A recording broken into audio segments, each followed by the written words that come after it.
School का type कर लेते हैं, like ABC school Karimabad Karachi, और डिफरेंट सेल के ऊपर डिफरेंट कैप्शंस या हेडिंग्स टाइप कर लेते हैं। लाइक मुझे एक मार्कशीट बनानी है जिसके अंदर serial number, name, English, math, science, total, percentage और ग्रेड की कुछ हेडिंग्स होनी चाहिए। सीरियल नंबर प्रिंट करने का तरीका मैं आपको पहले ही बता चुका हूं। आप 1 लिखकर माउस को डॉट के ऊपर रखें, जब वो प्लस बन जाएगा तब क्लिक प्रेस करते हुए नीचे आएंगे। ये मार्कशीट्स के सीरियल नंबर जो है वो जनरेट हो गए। देन उसके बाद आप डमी नाम अपनी मर्जी से कोई भी टाइप कर दें।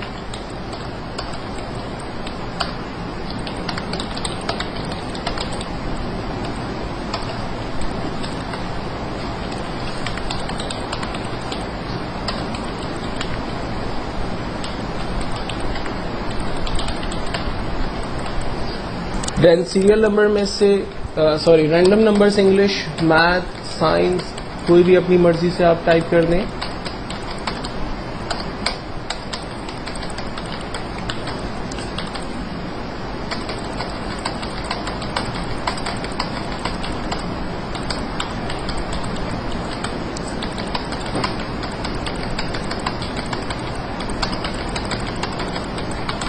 टोटल निकालने के लिए इसमें सबसे आसान तरीका यह है कि आप पहले 3 नंबर्स को रेंज में लें, जहां आपको टोटल का आंसर चाहिए वहां तक की रेंज बना लें, और हमारे पास यहां एक टूल है ऑटो सम, जस्ट उस पर क्लिक करें, आपके पास टोटल आंसर आ जाएगा।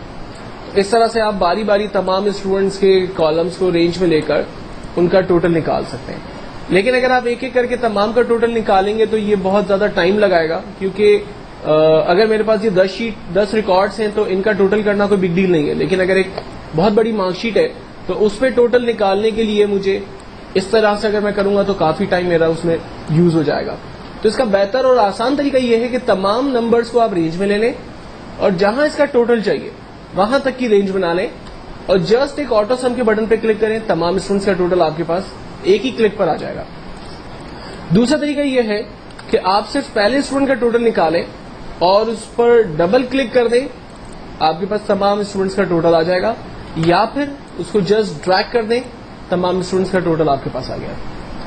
नेक्स्ट है हमारे पास फार्मूला परसेंटेज का। एक्सेल में हर फार्मूला स्टार्ट होता है इक्वल के साइन के साथ। तो सबसे पहले हम लोग इक्वल बटन प्रेस करते हैं, उसके बाद स्टूडेंट के टोटल नंबर पे क्लिक करते हैं। मेरे पास आ रहा है F5 इसलिए आ रहा है क्योंकि F कॉलम और 5 नंबर की रॉ पर मैं मौजूद हूं और इसने उस पर्टिकुलर सेल को रेंज में लिया हुआ है, तो इसलिए मुझे वो बताता है F5। हम कहते हैं ठीक है, डिवाइडेड बाय टोटल नंबर। अब अली ने इंग्लिश में 85 नंबर लिए 100 में से, मैथ्स में 74 नंबर लिए 100 में से, साइंस में 74 नंबर लिए 100 में से। तो एक्चुअल में मेरे पास 3 सब्जेक्ट हैं और हर सब्जेक्ट को 100 में से नंबर दिए, तो टोटल सब्जेक्ट नंबर हो गए 300। तो मैंने यहां पर दिया divided by 300 multiply by 100। Overall percentage हमेशा हम लोग 100 में से निकालते हैं, तो मैंने मल्टीप्लाई बाय 100 दिया, एंटर किया, फर्स्ट स्टूडेंट की परसेंटेज मेरे पास आ गई, और बिल्कुल पहले की तरह हम इसको ड्रैग करते हैं, तमाम स्टूडेंट्स की परसेंटेज मेरे पास आ गई। देन उसके बाद इंपॉर्टेंट फार्मूला है ग्रेड का। अब ग्रेड के फार्मूले को यूज करने से पहले 5 लॉजिकल चीजों को समझ लें। ग्रेड के फार्मूले में साइन यूज होती है, नंबर 1 ग्रेटर देन, इस साइन को कहते हैं ग्रेटर देन। इसके बराबर एक और साइन यूज होती है जिसको कहते हैं लेस देन। अगर मैं कहता हूं कि बच्चे की वैल्यू बड़ी है 80 से, तो कंप्यूटर जो है वो 80 से बड़ी वैल्यू को चेक करेगा, 80 को नहीं चेक करेगा, यानी 81, 82, 83 को चेक करेगा, क्योंकि हमने कहा कि अगर परसेंटेज बड़ी है 80 से तो उसमें 80 को नहीं चेक किया जा रहा, 81, 82, 83 को चेक किया जा रहा है। अगर हम कहते हैं कि वैल्यू छोटी है 80 से, तो इसका मतलब है कि वो 80 को नहीं चेक कर रहा, 80 से छोटी वैल्यू को चेक कर रहा है, 79, 78, 76 को। हम कहते हैं कि अगर वैल्यू बड़ी है, बराबर है 80 के, तो इसका मतलब है कि वो 80 को भी चेक करे और 80 से बड़ी वैल्यू को भी चेक करे, क्योंकि हमने ग्रेटर देन इक्वल्स टू कर दिया। अगर हम कहते हैं कि परसेंटेज छोटी है इक्वल्स टू 80, परसेंटेज 80 को भी चेक करेगा और 80 से छोटी वैल्यूज को भी चेक करेगा। जबकि 5वीं कंडीशन है परसेंटेज बराबर है 80 के, तो एग्जैक्टली 80 अगर परसेंटेज आ रही है तो उसी को वो चेक करेगा, अदरवाइज तमाम वैल्यू को वो इग्नोर करेगा। तो ये 5 डिफरेंट कंडीशंस होती हैं जो हम लोग आमतौर पे ग्रेड के इस फार्मूले में इस वक्त यूज करने जा रहे होते हैं। पहला फार्मूला ग्रेड का पहले स्टूडेंट के लिए हम इस्तेमाल करते हैं, इक्वल्स टू इफ का मतलब है अगर, ब्रैकेट ओपन, इस सेल की वैल्यू, पहले बच्चे की परसेंटेज पे क्लिक किया, सेल एड्रेस आ रहा है G5। हमने कहा अगर इस सेल की वैल्यू बड़ी है, बराबर है 80 के, तो कॉमा उस बच्चे को A+ ग्रेड दे दें। एक्सेल और प्रोग्रामिंग लैंग्वेज के अंदर हमेशा ख्याल रखना कि वो वैल्यू जो आपको स्क्रीन पर एज इट इज प्रिंट करवानी होगी, उस वैल्यू को आप इन्वर्टेड कॉमा के अंदर देते हैं। हमने कहा अगर G5 की वैल्यू बड़ी है, बराबर है 80 के, तो कॉमा उस बच्चे को A+ ग्रेड दे दें। और अगर ऐसा ना हो तो क्या करें, फिर हमें दूसरी कंडीशन लगानी होगी और दोबारा इफ को खोलकर दोबारा उस पर एक नया फार्मूला ऐड करना होगा। एक्चुअली फार्मूले का सिंटैक्स यही होगा, फार्मूले की कंडीशंस चेंज होती रहेंगी। मैं आपको करके बता देता हूं। दूसरा फार्मूला लगाने के लिए हमने कॉमा लगाया और लिखते हैं इफ। जब इफ के अंदर मजीद इफ खुलते हैं तो उसको कहते हैं नेस्टेड लूप। ब्रैकेट ओपन, अगर इस सेल की वैल्यू बड़ी है, बराबर है 70 के, तो उस बच्चे को A ग्रेड दे दें। तीसरी कंडीशन, इफ अगर इस सेल की वैल्यू बड़ी है, बराबर है 60 के, तो उसको B ग्रेड दे दें। देन फोर्थ कंडीशन, अगर इस सेल की वैल्यू बड़ी है, बराबर है 50 के, तो उसको C ग्रेड दे दें। इफ अगर इस सेल की वैल्यू बड़ी है, बराबर है 40 के, तो उसको D ग्रेड दे दें। फाइनली हम कहते हैं कि अगर सेल की वैल्यू छोटी है, बराबर है 39 के, तो उसको फेल कर दें। अब जितने ब्रैकेट ओपन हुए हैं उतने ब्रैकेट हमें क्लोज करने होंगे। एक्सेल में यूजुअली ये होता है कि जब आप एक दफा ब्रैकेट ओपन करते हैं तो उसे क्लोज करने की नीड नहीं होती है, लेकिन जब आप एक से ज्यादा ब्रैकेट ओपन करेंगे तो उनको क्लोज भी करना पड़ेगा। तो यहां पर मेरे 6 ब्रैकेट्स ओपन हुए हैं, तो मैं उन 6 ब्रैकेट को क्लोज कर रहा हूं।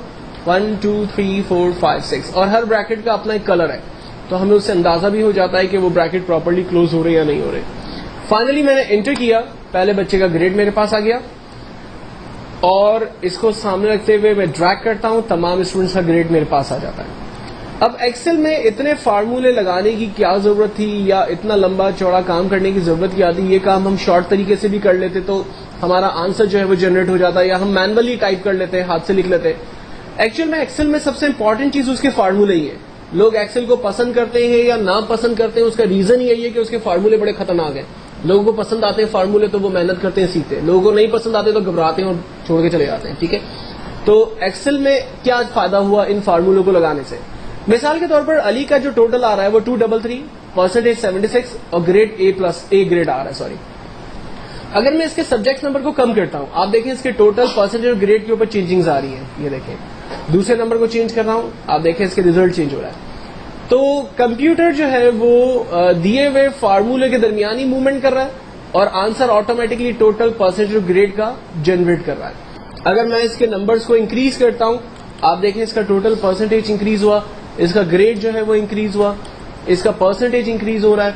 एवरीथिंग वर्किंग में है क्योंकि हमने फार्मूलों में तमाम चीजों को जो है वो ऑर्डर पोजीशन के अंदर रखा हुआ है। तो ये एक मार्कशीट का कॉन्सेप्ट है।